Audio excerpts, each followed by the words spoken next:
మనం స్టామిన్ భాగంలో చూసుకున్నట్లయితే ఈ యొక్క పైన బ్లాక్ కలర్లో ఉంది కదా, దాన్ని మనం యాంకర్ అని పిలుస్తాము, పరాగ కోసం అని చెప్తాము.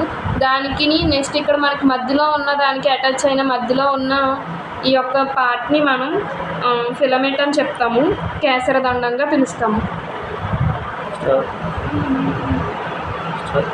పిస్టల్లో మనం చూసుకున్నట్లయితే అండకోశంలోని భాగాలు మనం చూసుకున్నట్లయితే స్టార్టింగ్ స్టిగ్మా, అయితే దీన్ని కీలాగ్రం అని పిలుస్తాం, పైన ఉంటుంది.